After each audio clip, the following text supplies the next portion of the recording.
Acho que para falar da minha trajetória profissional, eu teria que dizer que a minha trajetória profissional se divide em antes e depois do Brasil. Quer dizer, eu tenho uma parte da minha trajetória inicial aqui no Brasil. Eu tive uma experiência de exílio, tive que me exilar na França quando eu tinha 24 anos. Fui para lá em janeiro de 71 e a partir de 71 até hoje a minha trajetória profissional se desenrolou na França. Então, acho que eu posso dizer que houve um antes e um depois, né, desse período em que eu tive essa experiência do exílio, né, fui como refugiada política para a França na época da ditadura militar do Brasil. Então, quando eu estava aqui,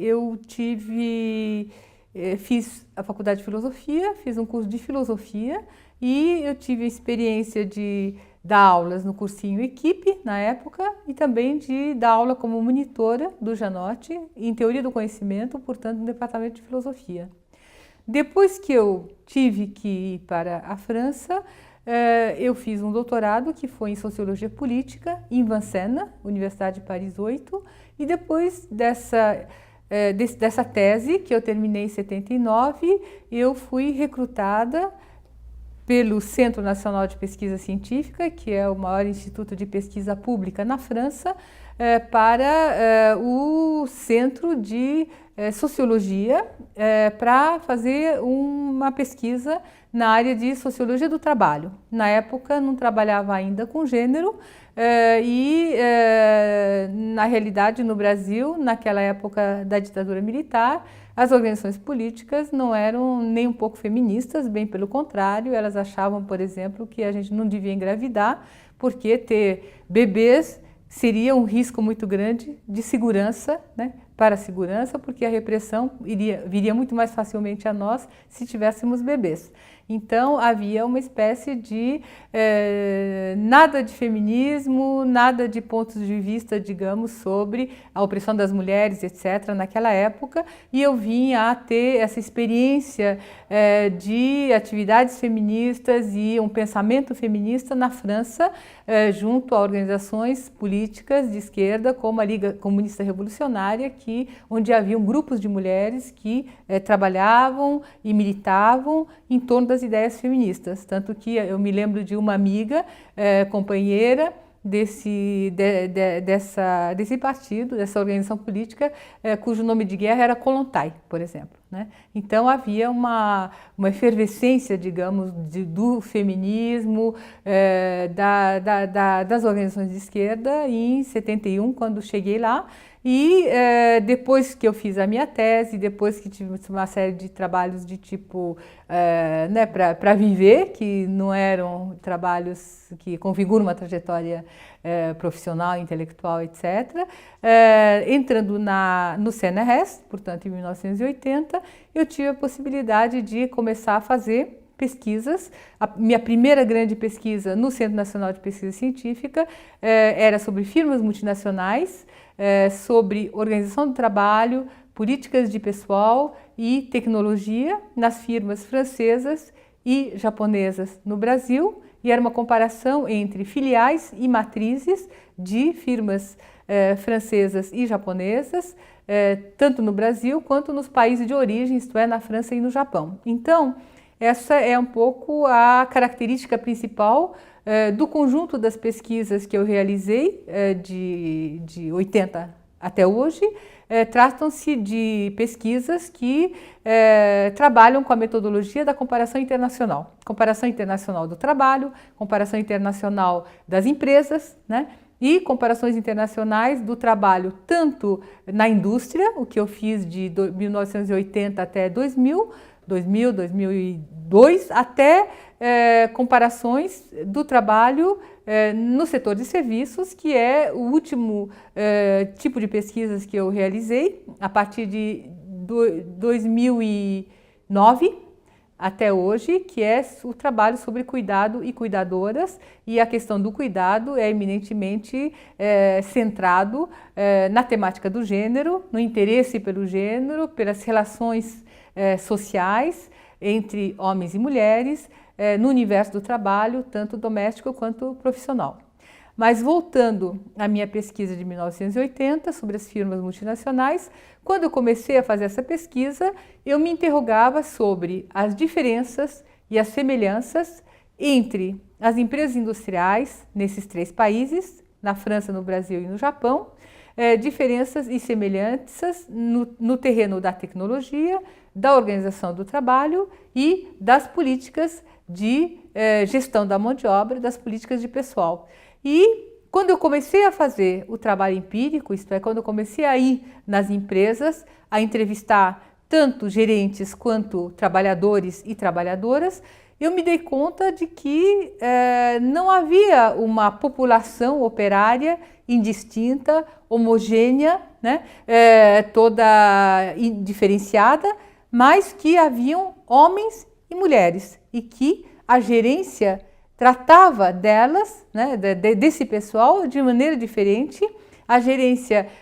via muito bem que havia um tipo de política de pessoal para homens, um tipo de política do pessoal para mulheres, e essa política do pessoal, isto é, a promoção, a formação, os salários, as carreiras, etc., eram muito distintas para homens e mulheres. E esse foi o início, digamos, do interesse que eu tive sobre o tema do gênero, das diferenças entre homens e mulheres no terreno da produção. Logo eu vi que esse terreno da produção não poderia ser considerado de maneira totalmente separada do universo extra-trabalho, do universo da sociedade, para fora e para além da empresa, porque, por exemplo, eu me defrontei com o que eu chamei o mistério da produtividade, isto é, o fato de que homens e mulheres, quando tinham um trabalho numa empresa japonesa, sobretudo os homens, eles tinham maior produtividade nessas empresas do que nas outras empresas filiais no Brasil e no Japão, embora a tecnologia e as formas de organização do trabalho fossem similares. Então, o que não era similar era fundamentalmente o fato de que esses homens tinham uma família, esses homens tinham uma relação conjugal, uma relação familiar que tornava possível uma maior produtividade da empresa, porque eles tinham a possibilidade de trabalhar muitas horas de trabalho, de ter um trabalho bastante intenso, de trabalhar nos sábados e domingos, de ir para outras regiões do país, e tudo isso com a possibilidade de ter todo o resto, isto é, a casa, a família, os filhos, a educação dos filhos, etc., coberto pela mulher que exercia todas as funções extradomésticas para permitir ao marido ter o máximo de desempenho ao nível da empresa. Então, o fato de que a tecnologia ou a organização do trabalho profissional fossem semelhantes não significava que houvesse também uma forma de atuação da força de trabalho masculina que fosse a mesma, porque a cobertura da família, a cobertura da mulher, das relações conjugais, etc., não era a mesma nos 3 países, e a especificidade da sociedade japonesa, do casamento japonês, do fato de que o homem sacrificava o seu tempo de coexistência com a família, com os filhos, etc., em proveito do trabalho, fazia toda a diferença. Então, essa era um pouco uma maneira de ver a questão do gênero a partir da questão mais restrita do trabalho e do trabalho industrial. Uma segunda maneira de pensar essa diferença entre homens e mulheres e introduzir a questão do gênero foi a questão de como o trabalho e as formas de investimento no trabalho dos operários eram relacionadas às identidades sexuais desses trabalhadores. Isto é, a empresa, de uma certa forma, ele aproveitava do fato da identificação do homem como um trabalhador viril, como um trabalhador que tinha a possibilidade de, no seu trabalho, executar um trabalho sujo, um trabalho insalubre, um trabalho perigoso. Tudo isso justificado pelo fato de que ele era um homem e, portanto, ele era capaz de fazer esse tipo de trabalho. Essa identidade sexual que era, de uma certa forma, aproveitada pela empresa, eu pude ver, apreender, verificar, observar, estudar na indústria do vidro. Mas esse uso da identidade sexual do trabalhador para que ele executasse trabalhos que são perigosos, que são insalubres, que são sujos, etc., eu vi na indústria do vidro, mas, por exemplo, na construção civil, né, Christophe Dejour, um psicodinâmico do trabalho, um psicopatólogo do trabalho, já tinha analisado como é que os homens se exploram a identidade sexual masculina, viril deles, para eles fazerem um trabalho perigoso da construção civil, inclusive sem utilizar os equipamentos de segurança, porque era uma maneira de executar de maneira mais fácil o seu trabalho e se expondo ao mesmo tempo, né, se expondo e mostrando dessa maneira que o seu trabalho era um trabalho realizado dentro dessas características de virilidade, de masculinidade, de expressão e de uma certa demonstração do si enquanto homem, né, enquanto ser masculino viril. Então, eu acho que são dois exemplos, né, que podem um pouco mostrar de que maneira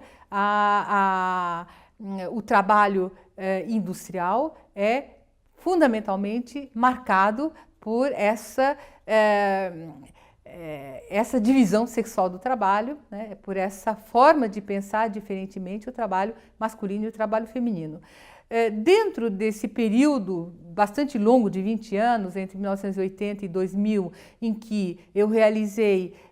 pesquisas empíricas em provavelmente umas 25 a 30 empresas industriais de praticamente todos os ramos da indústria, eu, ao mesmo tempo, me interessei a partir dessa maneira de ver o extratrabalho como contribuindo para o trabalho, eu estudei a questão do trabalho doméstico e de que maneira o trabalho doméstico gratuito das mulheres, realizado, na realidade, de uma maneira totalmente não só gratuita, mas realizada por amor, como a gente dizia, né? Essa maneira de fazer com que toda a gestão do doméstico, o cuidado das crianças, a educação das crianças, a forma de fazer uma gestão de tudo o que é doméstico, inclusive empregadas domésticas, compras, etc., tudo isso realizado pela mulher, seria uma maneira de pensar de que maneira e até que ponto o trabalho, uma das partes do trabalho, que é o trabalho doméstico, é assimétrico. Essa assimetria na divisão sexual do trabalho doméstico, eu analisei como sendo uma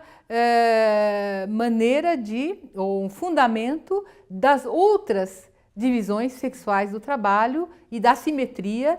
do trabalho profissional, por exemplo, ou do trabalho, ou a divisão sexual do saber, ou a divisão sexual do poder. Tanto a divisão sexual do saber, quanto do poder, quanto do emprego, na realidade está assentada nessa assimetria na divisão sexual do trabalho doméstico e provavelmente se essa divisão sexual do trabalho doméstico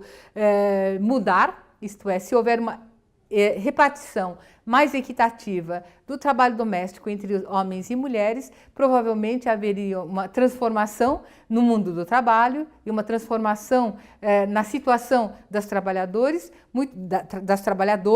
muito maior do que a realização de muitas revoluções industriais. Então, acho que é muito importante a questão do trabalho doméstico e da divisão sexual do trabalho doméstico, embora muitos autores nem considerem que o trabalho doméstico é um trabalho. Há muitas pessoas que, quando a gente fala de trabalho, só pensam em trabalho industrial, inclusive as próprias mulheres, porque muitas vezes, quando você vai fazer uma pesquisa numa casa e pergunta para a pessoa pesquisada, que é uma senhora, e a senhora trabalha? E ela vai dizer, não trabalho. ela pode estar se matando o dia inteiro, arrumando a casa, lavando roupa, passando roupa, fazendo comida, etc., mas ela não vai considerar que o que ela está fazendo na casa dela é trabalho. Por quê? Porque existe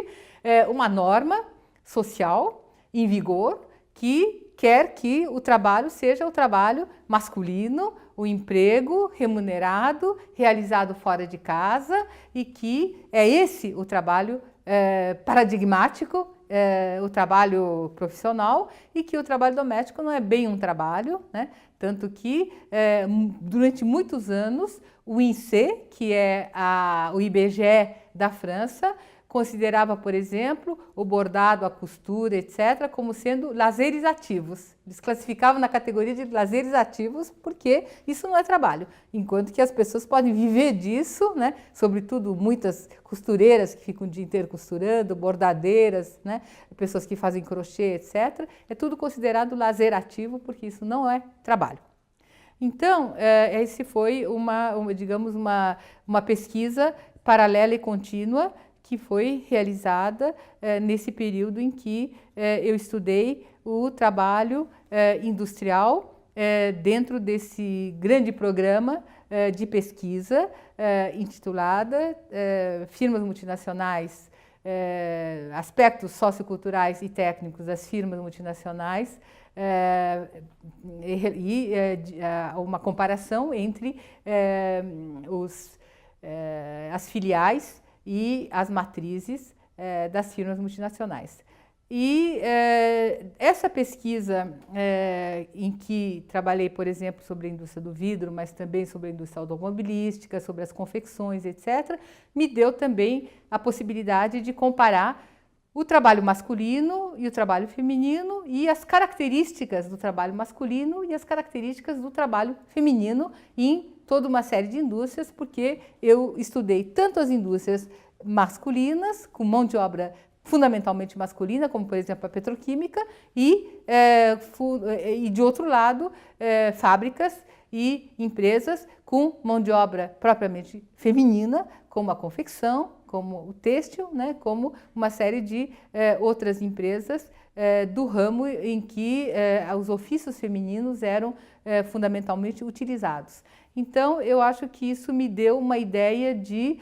como pensar esse universo profissional que é misto, mas onde nunca há uma verdadeira mixidade, porque as empresas são predominantemente masculinas ou são predominantemente femininas, mas há poucas empresas, poucos tipos de trabalho onde há uma verdadeira mixidade, onde há um caráter misto real, e isso se vê também muito bem em relação às promoções, em relação às carreiras nas diferentes profissões, onde você vê uma mixidade ou mesmo uma maioria feminina nos baixos escalões hierárquicos de uma profissão, e quanto mais você sobe na profissão, como dizia Catherine Marie na sua intervenção, como dizia também a Rebecca Rogers, quanto mais a gente sobe na hierarquia profissional, menos homens, menos mulheres você vai ver nesse topo da hierarquia, e os homens dominam, né, na pesquisa, na universidade, na medicina, na advocacia, etc. Os grandes nomes,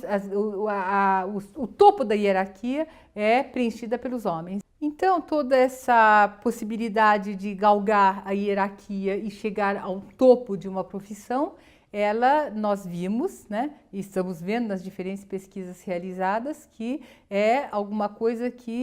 obstáculos que são muito dificilmente transponíveis, e que essa igualdade a que almejamos hoje, e uma igualdade profissional, uma igualdade real entre homens e mulheres, que seria o princípio da justiça, né, da justiça social, na realidade nós não temos ainda essa igualdade que por enquanto, ainda um ponto de vista um pouco utópico sobre a realidade que queremos. Nós queremos uma verdadeira igualdade entre homens e mulheres, mas na realidade nós temos toda uma série de discriminações, toda uma série de estereótipos, né? Toda uma série de dificuldades que inclusive foram apontados no seminário que realizamos ontem, né? Um seminário em que mostrou justamente quais eram as dificuldades, quais eram os obstáculos, quais eram os empecilhos, né, que tornavam difícil uma real igualdade entre homens e mulheres no universo do trabalho, tanto profissional quanto doméstico, quanto, bom, em diferentes áreas da sociedade, como, por exemplo, a área do saber, a área do poder, né? O lugar de homens e mulheres nas esferas do poder, no parlamento, no Senado, no governo, né? Nos ministérios, etc. Então, toda essa questão da discriminação e dos estereótipos é alguma coisa que está sendo aprofundado e eu acho que temos, enquanto pesquisadores em ciências sociais, enquanto pesquisadoras de ciências sociais, temos necessidade de aprofundar, tanto pelas pesquisas empíricas, quanto por um máximo de reflexões de tipo teórico. A partir de dos anos 90, né, a partir de 2000 a 2006, mais ou menos, realizei novas comparações internacionais, também com um eixo em 3 países, como nessas pesquisas sobre firmas multinacionais francesa e japonesa no Brasil, também comparação internacional entre esses 3 países, Japão, França e Brasil, uma nova pesquisa, que era uma pesquisa de comparação internacional do desemprego, tanto dos atores do desemprego quanto das instituições do desemprego. Essa pesquisa foi realizada no Brasil com uma equipe coordenada pela Nádia Araújo Guimarães, na França por uma equipe que foi coordenada, digamos, conjuntamente com Didier Demasière, Kurumi Sugita e eu mesma, e no Japão com uma série de parceiros que nós conseguimos, né, para realizar a parte japonesa da pesquisa, mas principalmente coordenada pela antropóloga Kurumi Sugita, da Universidade e do CNRS de Lyon, e que ia, portanto, fazer a pesquisa, a parte japonesa da pesquisa no Japão, e eu participei do campo da pesquisa japonesa, Nádia centralizando, digamos, a coordenação de toda a parte brasileira dessa pesquisa, e o Didier Demasière tendo realizado, principalmente ele, o campo da pesquisa francesa. Então, eu acho que é muito difícil aqui, né, nesse quadro dessa apresentação, falar dos resultados da pesquisa comparativa do desemprego, seus atores e suas instituições, no Brasil, na França e no Japão, porque foi uma pesquisa bastante grande, bastante longa, que deu lugar a múltiplos trabalhos publicados no Japão, em inglês, no Brasil, em português, na França, em francês, e todos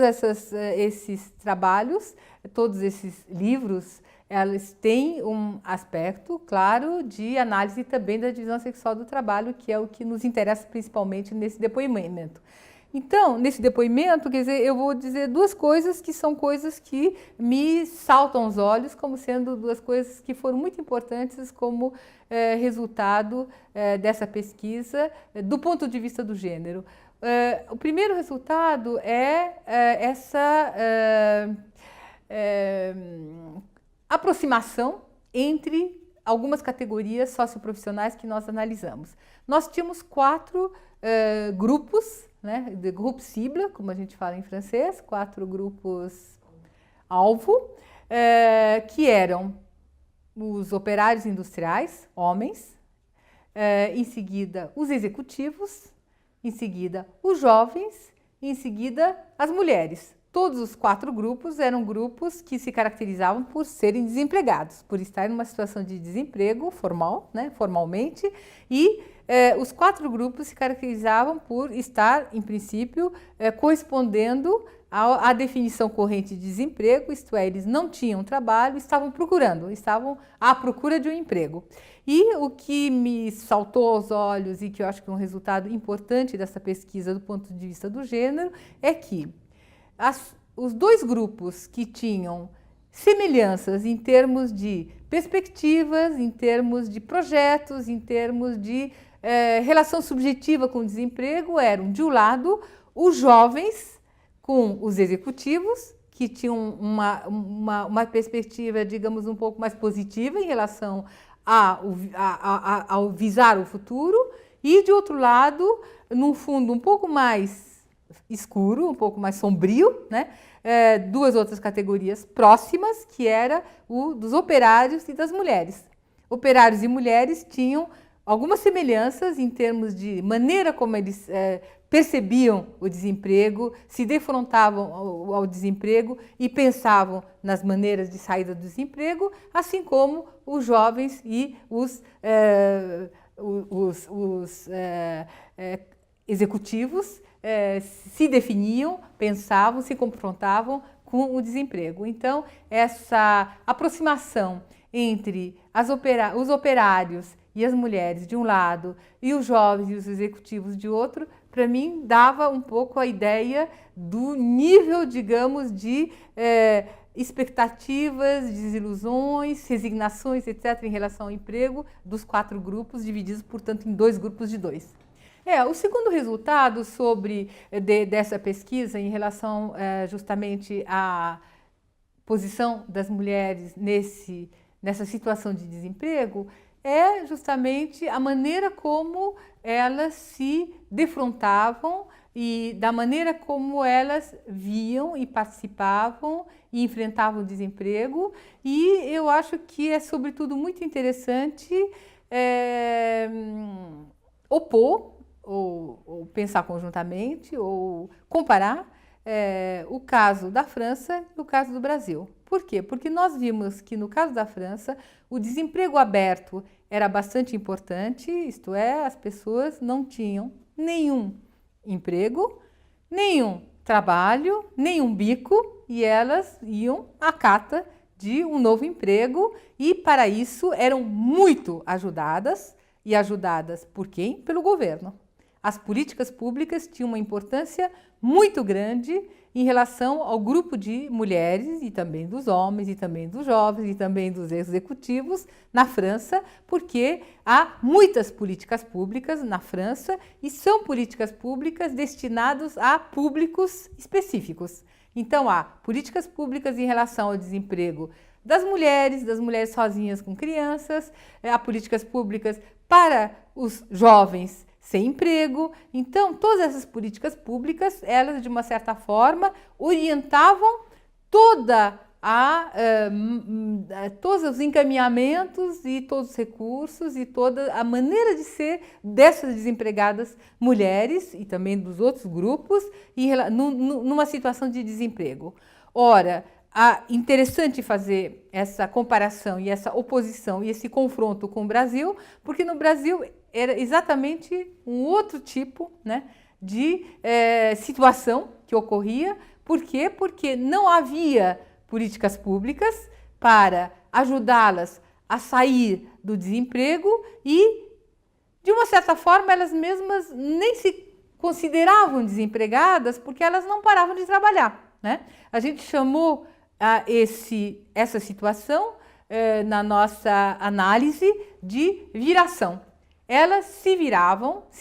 o tempo todo, elas se viravam fazendo bicos de todos os tipos, desde fazer doce para vender na rua ou nas repartições, lavar e passar roupa em casa, vender coisas na rua e toda uma série de bicos, então, de se virar, que fazia com que a situação mesmo de desemprego e de desempregada acabasse, de certa forma, se diluindo nessa viração. Se diluindo e de uma maneira, portanto, totalmente oposta à situação das mulheres desempregadas com recursos de políticas públicas nos países como a França. Então, eu acho que essa oposição é interessante porque mostra que a heterogeneidade é muito grande das situações de desemprego, que é muito difícil você definir o desemprego de uma maneira unívoca, unilateral, etc., porque cada situação de desemprego é uma situação dependendo do país e dependendo da categoria profissional que nós estudamos, como nós pudemos ver a diversidade de situações segundo os 4 grupos-alvos que estudamos. Eu acho que eu vou ficar aqui em relação ao desemprego, porque realmente a gente, foram 6 anos, né, de trabalho de campo, de análise, de pesquisa, de seminários conjuntos, de discussão, etc. Inclusive, a Catherine Marie participou de desses seminários que nós realizamos na França, né? E há franceses que vieram também para o nosso seminário no Brasil, que foi o seminário de 2006. Já fazem 10 anos, e eu acho que todas as publicações mais recentes, sobretudo a publicação de Nádia Araújo Guimarães de 2009, da editora Argumento, e o livro Ser Desempregado em Paris, em Tóquio, né, e em São Paulo, que é um livro de 2010, que foi escrito, sobretudo, por Didier Demasier, porque ele era o único francês do grupo que poderia escrever perfeitamente o francês, mas com a colaboração da Nádia, da Kurumi e da minha, né? E me parece que, portanto, essa profusão de produtos dessa pesquisa, que foi muito importante e muito rica, ela não pode ser resumida em alguns minutos, mas eu acho que podemos remeter, né, à leitura desses diversos textos que estão em todas as línguas possíveis e imagináveis, portanto, bastante fácil, né, de considerar. Enfim, eu acho que a última parte da minha trajetória profissional diz respeito à pesquisa também de comparação internacional, mas que é a comparação internacional do cuidado, do trabalho de cuidado. E esse trabalho de cuidados se tornou muito importante socialmente, por 2 razões. Primeiro, porque há uma entrada das mulheres muito grande no mercado de trabalho, nos anos recentes, nos últimos 10, 20, 30 anos, dependendo do país, o que faz com que as mulheres não podem mais se consagrar à sua tarefa tradicional, que é de cuidar nas suas próprias casas, gratuitamente, dos idosos da casa, das crianças da casa, dos doentes crônicos da casa, etc., e são obrigados a recorrer a profissionais, a pessoas que não realizam mais gratuitamente como elas o trabalho de cuidados, mas que se profissionalizaram com uma remuneração e com uma capacitação, com maior ou menor competência e com maior ou menor formação profissional. Aí já é um outro, né, campo de discussão e um campo de estudos nessa questão do cuidado. Então, eu acho que pode-se dizer que, de um lado, a recorrer à profissionalização, porque as mulheres trabalham cada vez mais, estão cada vez mais presentes no mercado de trabalho e não podem continuar dando cuidado, e, de outro lado, a questão de que há um envelhecimento muito acelerado da população em diferentes países do mundo, o que faz com que os idosos sejam em cada vez maior número e com necessidade de serem cuidados, né, por outras pessoas. Bom, ainda hoje posso dizer que, embora essa pesquisa esteja em curso de análise, estou analisando ainda os diferentes resultados empíricos dessa pesquisa, mas acho que a gente pode dizer que o essencial das hipóteses, o essencial das considerações sobre essa importante questão do cuidado e das cuidadoras pode ser encontrado no nosso livro, né? No livro que eu e a Nádia Araújo Guimarães coordenamos em 2012 e que se chama Cuidado e Cuidadoras, as várias faces do trabalho do CARE, e Care Cuidado em inglês, e esse livro, que é uma coletânea, ela foi publicada em 2012 pela editora Atlas, de São Paulo, e o livro, na sua introdução, coloca, na realidade, todas as questões que são de atualidade nesse tema do cuidado, né? O fato da gratuidade, o fato da profissionalização, o fato da dificuldade de dissociar os aspectos racionais, os aspectos técnicos, os aspectos mais relacionados, digamos, ao universo, digamos, das competências profissionais de um lado, e o que é o afeto, a emoção, a relação afetiva que as cuidadoras muitas vezes chamam de amor aos idosos, o amor às crianças, etc. E, portanto, toda uma série de questões, tanto da intimidade quanto questões macrosociais e macroeconômicos que estão envolvidos na questão de cuidados. Eu acho que muitas pessoas sabem que em certos países da América Latina essa questão do cuidado já avançou suficientemente para ser incorporada sob forma de leis, né, dentro da legislação nacional. O cuidado de idosos está presente, por exemplo, no Uruguai, e outros países estão seguindo esse exemplo, como o Chile. Então, me parece que há uma verdadeira preocupação, um verdadeiro desenvolvimento de políticas públicas em torno da questão do cuidado, e me parece que é muito importante também nós, né, considerarmos no Brasil de que maneira essas políticas públicas podem avançar, e uma maneira de fazer avançar é realmente ver a questão de onde está e a quantas anda a profissionalização do cuidado, e certamente muitas pessoas sabem que no Brasil, se a profissão de empregada doméstica é uma profissão que foi regulamentada, a profissão de cuidadora ainda não está regulamentada. Não existe uma profissão de cuidadora como profissão regulamentada e, portanto, não há a possibilidade, por exemplo, de uma cuidadora receber um diploma do MEC, um diploma que seja considerada válida pelo Ministério da Educação, porque não existe uma profissionalização do cuidado em termos de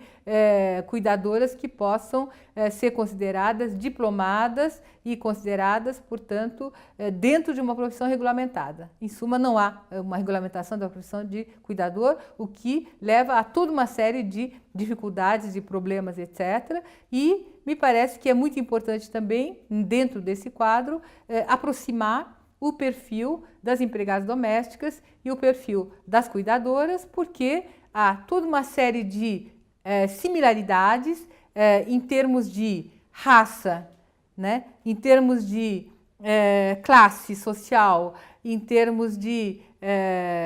gênero, entre cuidadoras e empregadas domésticas. Então, você vai ter também entre as cuidadoras